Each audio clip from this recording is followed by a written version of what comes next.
Selamat pagi pemirsa, Sumsel Sepekan kembali hadir menemani Anda dengan menyajikan berbagai informasi dari penjuru Sumatera Selatan. Bersama saya Hikmah Pujati, berikut Sumsel Sepekan selengkapnya. Yahya Ayas selaku pemilik lahan di Desa Kepayang, Kecamatan Bayung Lincir, Musi Banyuasin, melaporkan pencemaran nama baik ke Polsek Bayung Lincir. Yahya Ayas melapor ke polisi karena merasa dirinya difitnah oleh pria berinisial A, selaku koordinator Plasma HO Sumatera PT MSA. Didampingi pengacara Hari Hendra dan rekan, Yahya Ayas mendatangi Mapolsek Bayung Lincir Musi Banyuasin, Senin 4 Mei 2026, untuk melaporkan dugaan tindak pidana pencemaran nama baik dengan terlapor pria berinisial A selaku koordinator Plasma HO Sumatera PT MSA. Laporan tersebut langsung diterima petugas Polsek Bayung Lincir. Laporan itu disampaikan kepada petugas setelah pada tanggal 28 April 2026 Yahya Ayas mendapat panggilan dari Ketua Koperasi Secara Mentari untuk mempertanyakan kebenaran surat tentang penutupan aktivitas operasional kebun plasma, termasuk kegiatan pemeliharaan, pemanenan, dan pengangkutan TBS plasma KPKS Secara Mentari. Setelah bertemu Ketua Koperasi Secara Mentari, Yahya Ayas memastikan tidak ada penutupan jalan untuk kebun plasma, termasuk kegiatan plasma lainnya. Tidak terima dengan adanya surat dari pria berinisial A yang menyatakan ada penutupan jalan untuk plasma, Yahya Ayas mengambil tindakan hukum dengan melaporkan pria berinisial A yang diduga menyatakan bahwa Yahya Ayas menutup jalan plasma yang dinilai mencemarkan nama baik Yahya Ayas serta mengandung unsur fitnah. Yahya Ayas langsung diminta keterangan melalui berita acara pemeriksaan oleh petugas piket Mapolsek Bayung Lincir sebagai tanggapan atas laporan polisi dari masyarakat LP-B, /136, /5 Romawi, /2026, SPKT Polsek Bayung Lincir. Saudara A dari PT MSA yang diduga telah melakukan pencemaran nama baik dan fitnah terhadap klien kami, Saudara Yahya Ayas, di mana Mr. A ini mengirimkan surat kepada KPKS Secara Mentari yang mengatakan bahwa Saudara Yahya Ayas, klien kami, telah menutup akses jalan untuk aktivitas perkebunan inti dan plasma PT MSA. Nah, atas kejadian tersebut, Saudara Yahya Ayas dipanggil oleh pengurus KPKS Secara Mentari ini kan untuk mengklarifikasi, dan itu tidak benar, tidak ada penutupan jalan untuk kebun plasma dan masyarakat itu. Plasma dan masyarakat boleh lewat, yang nggak boleh lewat itu aktivitas untuk perkebunan inti. Nah, atas kejadian ini, Saudara Yahya Ayas melaporkan Saudara A ini kepada Polsek Bayung Lincir karena telah melakukan tindak pidana pencemaran nama baik dan fitnah sebagaimana dimaksud dalam pasal 433 junto pasal 434 KUHP. Ya, kita harapkan dari Polsek Bayung Lincir dapat menindaklanjuti perkara kami ini secara Kini Yahya Ayas menanti tindak lanjut laporannya di Polsek Bayung Lincir. Dari Musi Banyuasin, Sumatera Selatan, Ahmad Syaiful melaporkan. Seorang pengusaha bernama Fahmi melaporkan dugaan tindak pidana penipuan dengan terlapor RI yang juga mantan Ketua DPRD Musi Banyuasin. Kini korban menyerahkan kasus tersebut ke petugas Reskrim Polsek Bayung Lincir untuk diproses secara hukum. Pelapor Fahmi didampingi kuasa hukumnya Hari Hendra dan rekan mendatangi Mapolsek Bayung Lincir Musi Banyuasin Senin 4 Mei 2026 untuk melaporkan dugaan tindak pidana penipuan dengan terlapor atas nama RI yang juga mantan Ketua DPRD Musi Banyuasin. Laporan tersebut langsung diterima oleh petugas piket Polsek Bayung Lincir. Kepada petugas yang meminta keterangan berita acara pemeriksaan, Fahmi menjelaskan dugaan penipuan tersebut bermula. Dari 3 Oktober 2025, Fahmi bertemu dengan RI di kediaman RI, membahas tentang peluang bisnis supplier BBM solar dengan sistem titip modal dan dengan keuntungan Rp800 per liter. Kemudian Senin 6 Oktober, Fahmi mengundang RI ke kediaman Ikhwanuddin untuk mempresentasikan bisnis tersebut. Saat itu Fahmi akan berpikir dahulu. Lalu Jumat 16 Januari 2026 sekitar pukul 10 waktu Indonesia Barat, Fahmi mengantarkan uang cash sebesar 341 juta ditemani Andika di kediaman RI. Untuk meyakinkan bisnis ini, RI membuat surat pernyataan dengan menitipkan barang berupa 1 kalung emas yang putus dan cincin tanpa surat, 1 buah surat BPKB mobil truk minyak beserta fisik mobil truk, 1. Surat BPKB mobil pick-up beserta fisik mobil pick-up. 1. Surat BPKB mobil minibus tanpa unit. Di dalam surat pernyataan, RI akan mengembalikan uang titipan modal tersebut 2 bulan kemudian, yaitu 16 Maret 2026. Tanggal 14 Maret 2026, Fahmi menelepon RI mengingatkan tenggat waktu pembayaran, namun RI meminta waktu hingga 22 Maret 2026 karena menunggu tagihan. Jadi kami datang ke Polsek ini, harapannya atas perasa saya masa tertipu dari saudara Riamon Iskandar, harapannya dengan laporan kami ini bisa ditindaklanjuti dan segera diselesaikan. Sebelumnya ada perjanjian atau apa gitu? Ada. Apa, Jadi drama ya? mungkin pernyataan bukan perjanjian ya. Jadi pernyataan dari beliau sendiri akan menyelesaikan semuanya, tapi sampai dengan detik ini sudah berkali-kali tidak ada tiket baik buat penyelesaian. Kami harapkan dari tim Polsek Bayung Lincir dapat membantu menyelesaikan permasalahan ini. Terima kasih. Dari Musi Banyuasin, Sumatera Selatan, Ahmad Syaiful melaporkan. Seekor buaya di Desa Gasing, Kecamatan Talang Kelapa, Banyuasin berhasil ditangkap warga setelah terjebak dalam perangkap milik warga. Lalu warga melapor ke petugas Damkar Banyuasin untuk dievakuasi ke pihak berwenang.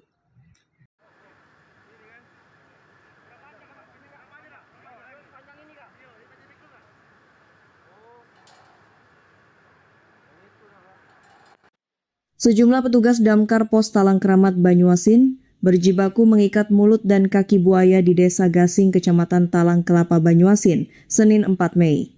Petugas Damkar tiba di lokasi setelah mendapat laporan dari warga bernama Rahmat bahwa ada seekor buaya yang terjebak dalam perangkap.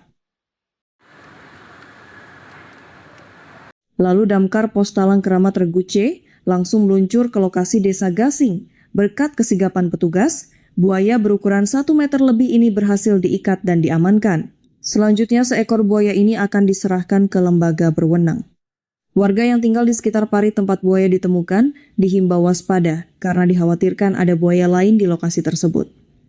Keramat menerima laporan dari salah satu warga di Desa Gasing dengan adanya buaya yang telah dimasukkan dalam perangkap oleh warga. Dan kami dari Pos Talang Keramat melakukan evakuasi untuk menangkap buaya tersebut di dalam satu perangkapan yang telah dibuat oleh warga. Untuk buaya kami tangkap dan kami bawa ke pos untuk dikirim ke penangkaran. Warga diminta segera melapor kepada petugas jika ditemukan buaya, apalagi saat ini sungai sering meluap seiring meningkatnya curah hujan dampak cuaca ekstrim. Dari Banyuasin, Sumatera Selatan, Tim Liputan melaporkan. PT Agrinas Palma Nusantara, perusahaan BUMN di sektor perkebunan, menggelar sosialisasi penyerapan tenaga kerja di Kabupaten Muara Enim. Program ini menawarkan peluang kerja bagi masyarakat dengan fasilitas lengkap dan tanpa pemungutan biaya. Sosialisasi digelar di kantor Camat Gunung Megang, Rabu 29 April 2026. Kegiatan ini dihadiri oleh Sekretaris Camat yang mewakili Camat, para kepala desa sekecamatan Gunung Megang, Babinsa, Babin Kamtipmas, serta masyarakat setempat. Hadir dalam kegiatan tersebut, Maijen TNI Muhammad Zulkifli yang merupakan bagian dari tim Agrinas Pusat. Kegiatan ini juga merupakan undangan dari anggota DPRD Muara Enim Haji Muhammad Napoleon atau yang dikenal Ayong. Dalam sosialisasi ini, PT Agrinas Palma Nusantara membuka peluang kerja bagi masyarakat, khususnya pemuda, untuk bergabung di sektor perkebunan kelapa sawit. Perusahaan menyampaikan, penempatan tenaga kerja akan dilakukan di 3 wilayah, yaitu Sumatera Utara, Riau, dan Kalimantan Barat. Seluruh proses rekrutmen dilakukan tanpa biaya, bahkan perusahaan menanggung biaya pemberangkatan, tempat tinggal, serta makan dan minum selama 14 hari pertama. Selain itu, pekerja yang mampu bertahan selama 2 tahun akan berpeluang diangkat menjadi karyawan tetap. Yang pertama kita sosialisasikan bahwa Agrinas Palma Nusantara ini kan perusahaan sawit nasional ya. Jadi BUMN kita di bawah Danantara. Kemudian kita mensosialisasikan pencarian tenaga kerja mandiri. Ada 3 kebun agrinas yang akan kita isi dalam waktu dekat ini, yang di Kalbar, yang di Riau, dan dari sini. Jadi kita sosialisasi di kampung ini, megang luar ini untuk mendapatkan tenaga kerja, kalau memungkinkan. Karena kita perlu tenaga kerja panen dalam jumlah besar. Jadi kita harapkan jika banyak yang berminat, nanti segera kita siapkan untuk pemberangkatan. Program ini diharapkan dapat membuka lapangan kerja baru bagi masyarakat, serta mendukung pengembangan sektor perkebunan nasional menuju Indonesia Emas 2045. Dari Muara Enim, Sumatera Selatan, Riko Eriadi melaporkan. Pemerintah Kabupaten Ogan Komering Ulu Timur bersama Pemprov Sumatera Selatan menggelar gerakan bersama perbaikan rumah tidak layak huni sebagai bentuk kepedulian pemerintah dalam memberikan hunian yang layak bagi masyarakat.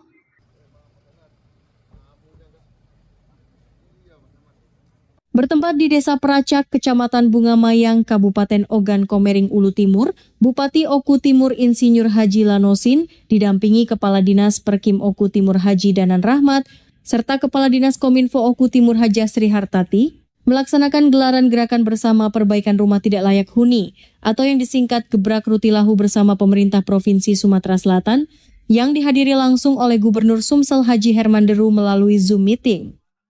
Gebrak Rutilahu yang digawangi oleh Pemprov Sumsel tersebut dimulai dan dilaksanakan secara serentak oleh seluruh kabupaten dan kota yang ada di Provinsi Sumatera Selatan.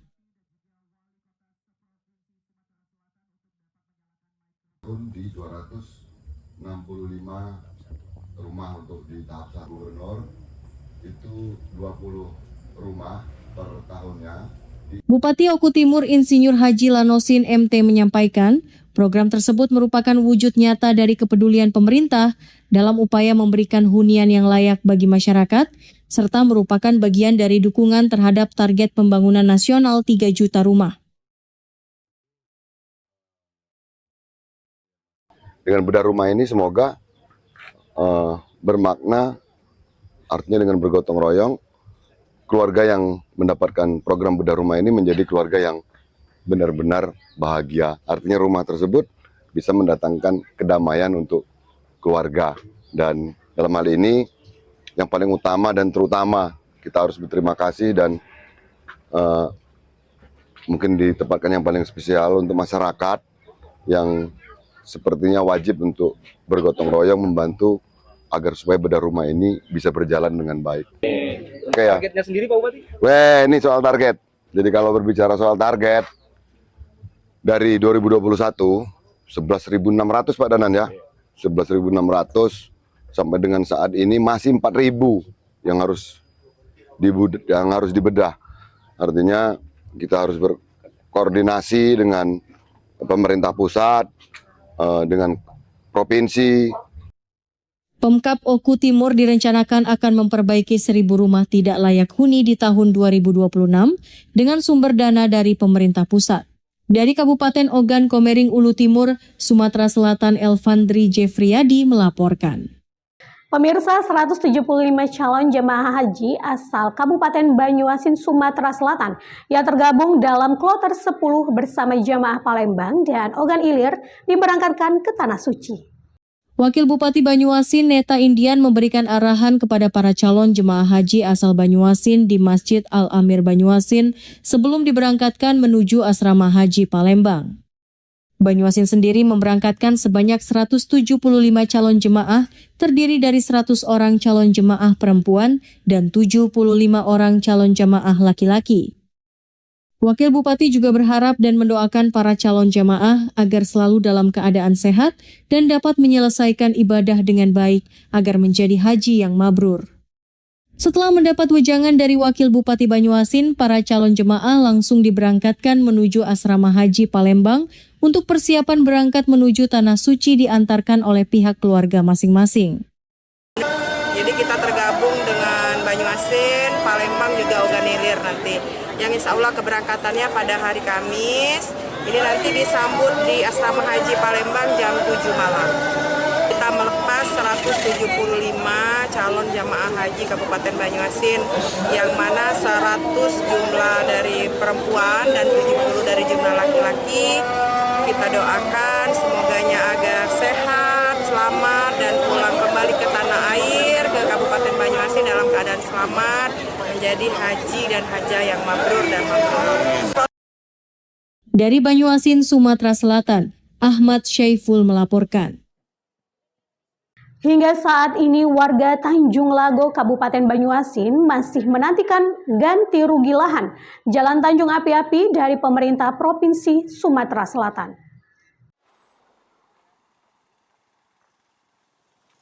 Warga menuntut ganti rugi lahan yang berada di kawasan Kecamatan Tanjung Lago, Banyuasin sebagai biaya kompensasi pembebasan jalan menuju Pelabuhan Tanjung Api-Api dari Pemprov Sumsel. Meskipun dalam sidang pengadilan telah diputuskan, namun belum cukup bagi warga untuk menerima ganti rugi. Diketahui lahan mereka digunakan Pemprov Sumsel untuk lahan jalan akses menuju Pelabuhan Tanjung Api-Api Kabupaten Banyuasin, Provinsi Sumatera Selatan. Sebelumnya lahan masih berupa persawahan, jauh sebelum rencana Pemprov Sumsel akan membuat jalan, warga berusaha tani atau tanam tumbuh lahan.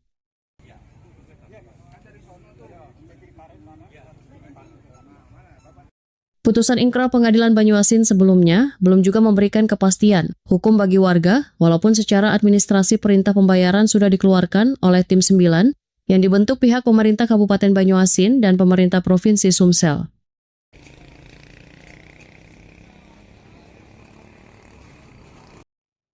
Janji pembayaran yang dilakukan oleh Pemprov Sumsel sendiri hanya menjadi angan-angan, karena muncul pihak-pihak yang mengklaim lahan ini sehingga warga melakukan upaya hukum kembali. Jadi kita sudah gugat di pengadilan, kita menang. Jadi mohon dibayar secepatnya. Kami ini Pak, sudah mulai tahun 90 kita merintis di sini nembak Pak, bukan tidur baik, teringat. Sudah dijanjikan ada pembayaran atau Udah apa? Pernah dijanjikan ada pembayaran, tahu-tahu ditunda lagi. Ya. Ada lagi yang ganggu Pak, jadi ditunda lagi. Sampai sekarang tidak keluar duitnya. Sampai sekarang ya. Jadi kami minta tolong sama pemerintah semuanya, tolong dikeluarkan duitnya. Tolong dibayar kami. Tolong Pak Presiden, bayar kami. Kami sudah tua ini, sudah sempoyongan jalannya. Iya. Dia cuma hanya ingin apa yang telah disepakati, apa yang telah tertuang di dalam berita acara itu, yang menjadi hak mereka, mereka terima, dibayar ke mereka. Dalam konteks ini tentu kami akan tetap berjuang bersama-sama masyarakat untuk mencari keadilan yang seadil-adilnya. Warga berharap proses ganti rugi segera rampung sehingga mereka benar-benar menerima uang ganti rugi lahan yang digunakan untuk Jalan Tanjung Api-Api. Dari Banyuasin, Sumatera Selatan, Ahmad Syaiful melaporkan. Sementara itu pemirsa, sidang gugatan ganti rugi lahan seluas 21 hektar di Desa Bunga Karang, Kecamatan Tanjung Lago, Kabupaten Banyuasin yang digunakan sebagai akses menuju Pelabuhan Tanjung Api-Api terus bergulir hingga ke Pengadilan Negeri Banyuasin. Pihak penggugat menghadirkan dua saksi fakta, yakni Nasir dan Amiruddin, yang memberikan keterangan terkait kepemilikan dan riwayat penguasaan lahan yang disengketakan. Kedua saksi menyebutkan bahwa lahan tersebut telah dikuasai oleh Andi Galigo CS sejak tahun 1982 melalui kelompok Tani Swasembada. Kepemilikan itu kemudian diperkuat dengan surat pengakuan hak yang disahkan oleh Kepala Desa Bunga Karang dan Camat Tanjung Lago pada tahun 2012 sebelum akhirnya dipecah kepada masing-masing anggota kelompok tani. Saksi juga menjelaskan pada tahun 1993, lahan tersebut terdampak pembangunan jalan akses menuju Pelabuhan Tanjung Api-Api. Saat itu lahan telah didata dan masuk dalam daftar penerimaan ganti rugi sesuai nama-nama dalam kelompok tani tersebut. Setelah dilakukan inventarisasi dan pengukuran, nama-nama pemilik sudah jelas. Dokumen dari Tim 9 Pemkab Banyuasin telah diserahkan ke pemerintah Provinsi Sumatera Selatan untuk proses pembayaran sejak tahun 2014. Karena secara administrasi sudah lengkap dan sudah ada perintah bayar, tapi realisasinya belum ada. Sementara itu dalam persidangan, tim advokasi pemerintah Provinsi Sumatera Selatan terlihat menggali keterangan saksi dengan menyoroti status kepemilikan lahan yang disebut masih dalam sengketa. Berkenaan dengan unsur penyelesaian sengketa gitu. Kita nggak masalah penyelesaian sengketa hari ini, tapi penyelesaiannya berkenaan dengan bagaimana ganti rugi itu yang sudah dilakukan, gitu kan? Nah, konsep ganti rugi yang sudah dilakukan itu sudah jelas. Pemerintah kan udah memeriksa, udah menerbitkan administrasi, ya kan, sampai dengan istilah berita acara pelaksanaan pembayaran. Jadi konsep itu yang harus diutarakan atau di dalam persidangan itu dibahas. Gitu. Jadi ini sudah masih belum jernih kalau menurut kami itu terkait dengan masalah konsep hukum pengadaan tanah yang diikhlaskan ya oleh masyarakat untuk yang namanya pembangunan. Sekali lagi kami ngomong kepentingan pembangunan dan tentu tidak terlepas dari perlindungan hak masyarakat. Demikian. Adapun dalam gugatan perdata ini, Andi Kaliko CS melalui kuasa hukumnya Nasrullah SH and Partner menuntut pembayaran ganti rugi atas lahan yang digunakan untuk pembangunan akses menuju Pelabuhan Tanjung Api-Api. Dari Banyuasin, Ahmad Saipul melaporkan. Objek wisata alam Sungai Biru F2 di Betung Selatan, Kecamatan Abab, Kabupaten Pali, ramai dikunjungi wisatawan. Pengunjung yang datang didominasi oleh keluarga memanfaatkan momentum libur sekolah. Libur panjang akhir pekan kemarin, kawasan wisata Sungai Biru F2 dipadati pengunjung. Sejak pagi hari, kendaraan roda 2 dan roda 4 terlihat memenuhi area parkir, menandakan meningkatnya kunjungan wisatawan. Sungai Biru F2 merupakan destinasi wisata alam berbasis sungai yang menawarkan suasana asri serta air sungai yang jernih. Objek wisata ini dikelola secara kolaboratif oleh dua pemilik, yaitu Suhaili atau Kilik sebagai pengelola di bagian ilir dan Samiri sebagai pengelola di bagian ulu. Menurut pengelola, Sungai Biru F2 mulai dibuka untuk umum pada tahun 2022 pasca pandemi COVID-19. Sebelum dikembangkan menjadi tempat pariwisata, kawasan ini merupakan lahan kebun karet.